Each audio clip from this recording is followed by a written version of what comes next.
Aduh, gitu.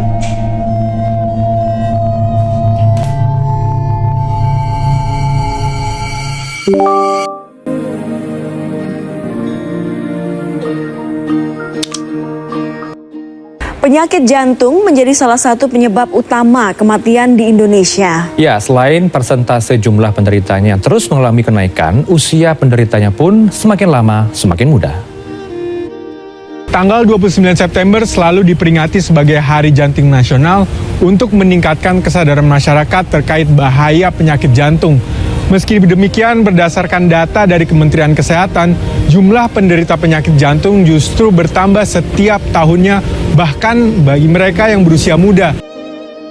Ini penyakit jantung cuma buat orang tua kali.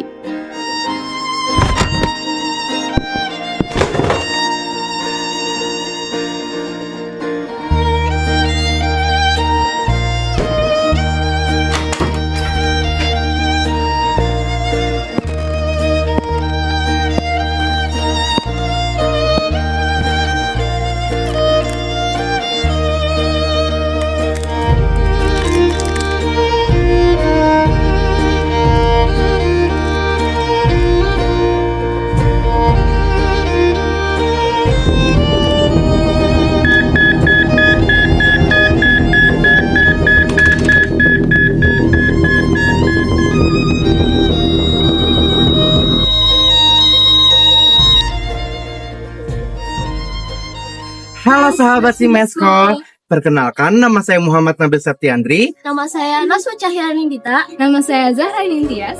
Pada kesempatan kali ini kami akan membahas bagaimana gaya hidup modern, khususnya gaya hidup modern pada remaja, mempengaruhi kesehatan, khususnya kesehatan jantung. Yuk simak videonya.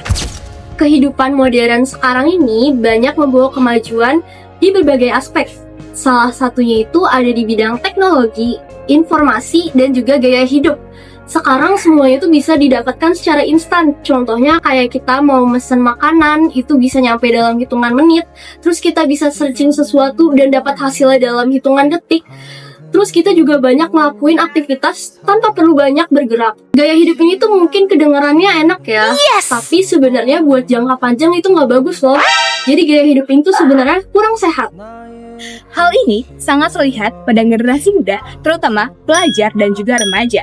Di tengah kesibukan sekolah yang sangat padat, tugas yang menumpuk, dan juga distraksi digital dan media, akhirnya banyak pelajar yang mengadopsi kebiasaan hidup tidak sehat seperti ini.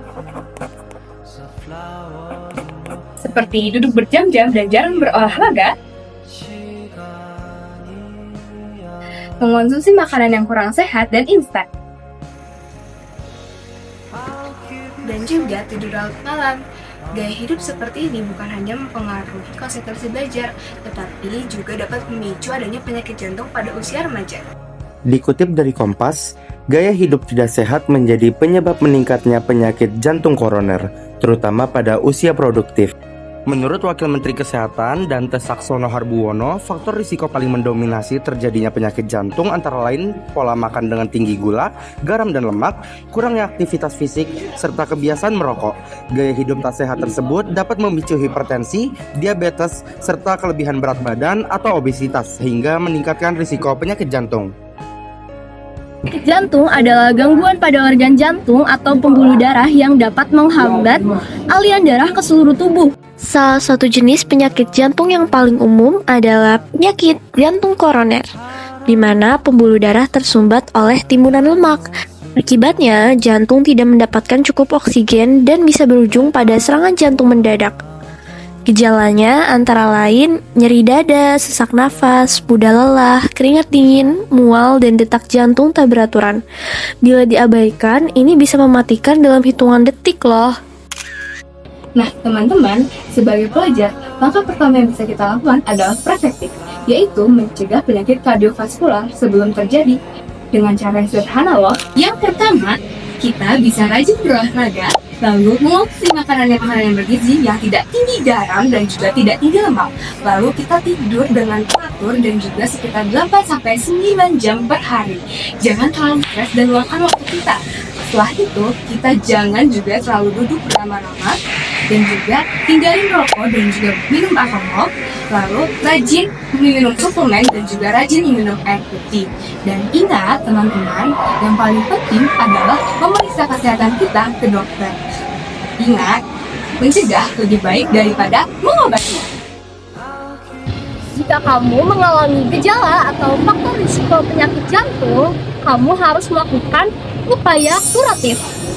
Bisa dengan pengobatan ke dokter, cek kesehatan jantung, dan ubah gaya hidup menjadi lebih. Bagi yang sudah pernah terkena penyakit jantung masih bisa berpartisipasi aktif melalui langkah rehabilitatif. Langkah rehabilitatif yang pertama mengikuti kegiatan rehabilitasi. Yang kedua tetap aktif berolahraga sesuai kemampuan. Yang ketiga ikut menjadi edukasi ataupun gerakan-gerakan sosial. Selain 3 langkah tadi, kita sebagai pelajar juga punya tanggung jawab atas kesehatan jantung masyarakat di sekitar kita. Kita bisa menjadi pelopor, menyebarkan informasi, membuat kampanye kesehatan, dan juga menjadi contoh. Dengan melakukan edukasi, dedikasi, dan partisipasi, pelajar tak hanya menjaga kesehatan diri sendiri, namun berkontribusi dalam menjaga kesehatan kardiovaskular di masyarakat secara keseluruhan. Jantung, ayo kita bersama.